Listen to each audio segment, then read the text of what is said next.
Quelle souplesse, n'est-ce pas? Eh bien, ça ne va pas durer. Ça ne va pas durer à cause de quelque chose d'effrayant. Ça s'appelle l'ostéoarthrite. Alors, cette chose qui paraît peut-être effrayante, pour vous, ne signifie peut-être rien. Pour moi, ça me parle beaucoup. Et si je vous dis arthrose, ça vous parle déjà peut-être un peu plus. Alors, l'arthrose ou l'ostéoarthrite, c'est une pathologie de l'articulation, une dégénérescence de l'articulation.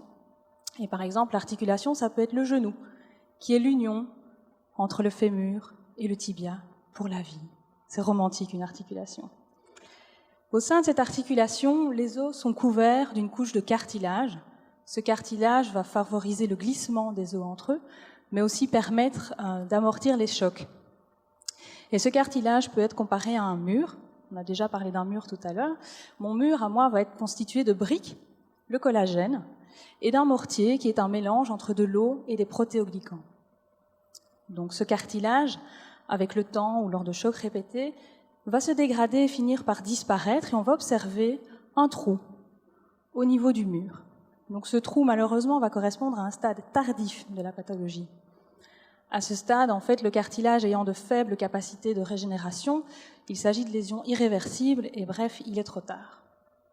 Le défi de la médecine actuelle est de réaliser une détection beaucoup plus précoce de l'ostéoarthrite, donc de l'arthrose, en utilisant des techniques d'imagerie qu'on appelle des techniques compositionnelles, c'est-à-dire des techniques qui vont mettre en évidence les composants du cartilage et par exemple visualiser une augmentation de la concentration en eau.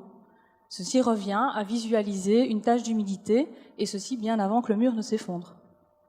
Le défi de ma thèse est en fait de valider ces techniques. Donc pour ce faire, je vais utiliser un modèle animal, le mouton. Donc il s'apparente très fortement à l'homme par sa taille, l'homme à 4 pattes, évidemment, mais surtout, en fait, c'est son genou. Donc le genou du mouton ressemble très fortement au genou de l'humain. Et moi, ce que je vais faire, c'est comparer les images, donc l'arc-en-ciel que vous voyez là au-dessus avec la zone rouge, je vais comparer ces images à la composition réelle du cartilage, donc qui sera évaluée, elle, par biochimie et par microscopie. Je tente donc de valider les techniques qui visualisent les composants du cartilage en images. Alors je vous remercie et il me reste quelques secondes pour d'abord vous souhaiter une bonne après-midi, une bonne soirée, une bonne nuit et vous rappeler que cette nuit, on change les heures.